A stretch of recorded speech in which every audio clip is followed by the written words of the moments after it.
Now, how educators are trying to make sure students from lower income families are getting a college degree. As we move into graduation season, we're going to look at innovative programs helping students climb the ladder of college and economic stability. To kick it off, we look at the changing profile of many college students and how schools may need to change their approach. Ari Srinivasan is our guide for this special series on rethinking college, which will be airing over the next few weeks on our weekly segment, Making the Grade. This is great. At LaGuardia Community College in New York, administrators want the first day for new students to feel like a welcome home party. Students need to feel like this is a home. And then we want them to understand the range of services. I'm Gail Mello. I'm the president of the college. President Gail Mello is well aware that for many students, making it from this first day to graduation is a struggle. What are you going to study with us? Nationally, only 25% of new full-time community college students will earn a degree in 6 years. Your entire life pivots around your ability to complete college.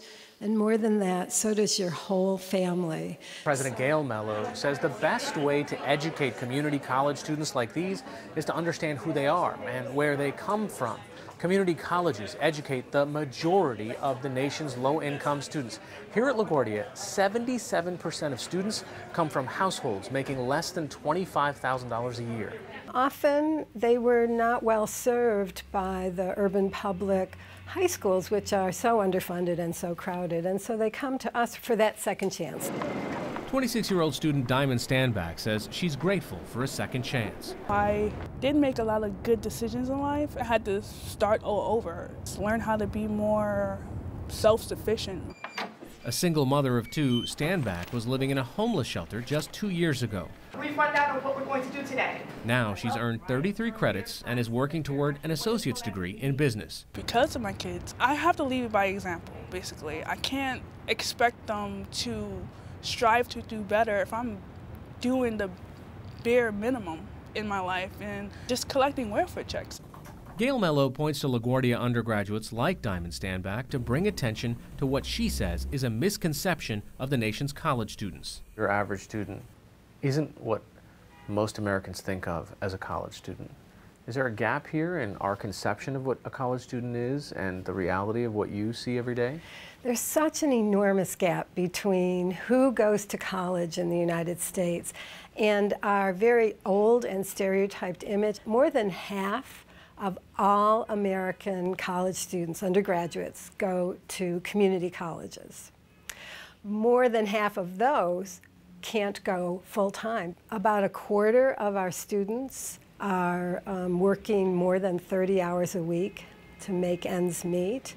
More than half of them are living at home with parents. So the idea of college as being this time away right after high school is not true. Here's Diamond Standback's morning. Around 4:30, 5 o'clock, I wake up. Eat a little bit more. I have to get up, shower, get dressed before I wake up the kids. I'm making breakfast. I get Isaac dressed, put on his shoes, eat, and everything. All right, let's go.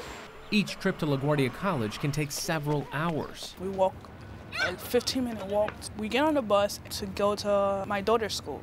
After I drop her off, and I drop off Isaac, and then I get on the train. In fact, the complex lives of community college students like Standback are often the reason students drop out.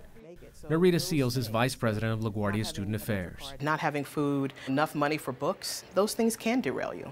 It really is the simple things, because financial aid and Pell will pay for tuition, but it is the extra. President Mello says extra costs are mostly overlooked by higher education policymakers. So what are the consequences of this perception gap between how we think about college students and then how we fund the education system?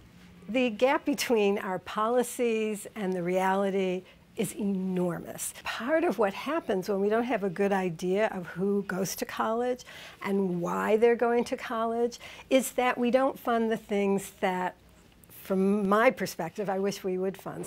To fill in the gap, LaGuardia's charitable foundation has raised more than $20 million for student scholarships and emergency funds. Administrators hope the money will keep more students on track. LaGuardia's graduation rate for full-time students is 30%. Standback is enrolled in a program at LaGuardia called College Discovery, which assigns her an advocate to help her navigate both finances and academics. Student Luis Ramos is enrolled in a program LaGuardia calls the Presidential Society, which, in addition to supplying extra funds, it teaches students soft skills. It amazes me, like, all of the things that I didn't know that I needed to know to be successful. You know, like setting out my calendar and scheduling everything around school. Before entering LaGuardia, Ramos twice dropped out of four-year universities because the stress of balancing work and school became overwhelming. I couldn't always be like, all right, running to work, running to class, running to work again, running home. At LaGuardia, Ramos gets free food from the school pantry and professional clothes. They just bought me a suit, which is my first suit that I've ever had. So it's good to know that when I leave here, I can go to a job interview and I know I already have exactly what I need to wear. But perhaps one of the most crucial extras he receives is a free Metro card. Ramos lives with his family in Flushing, New York, and takes public transportation an hour each way to classes. Such a relief.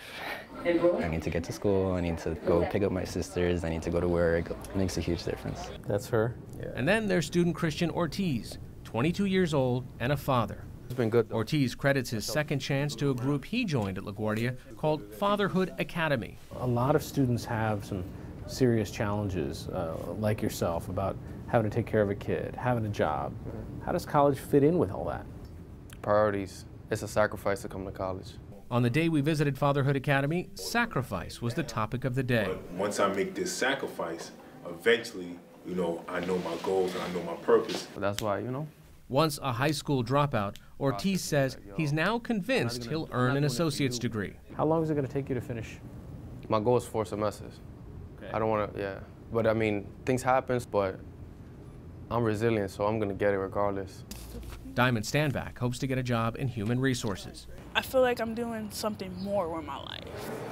And after graduation this June, Luis Ramos plans to pursue a bachelor's degree. In a recent ranking from Stanford University, students like Ramos, Standback, and Ortiz have helped place LaGuardia Community College 5th in the nation for moving low-income families into the middle class. For the PBS NewsHour, I'm Hari Srinivasan in New York.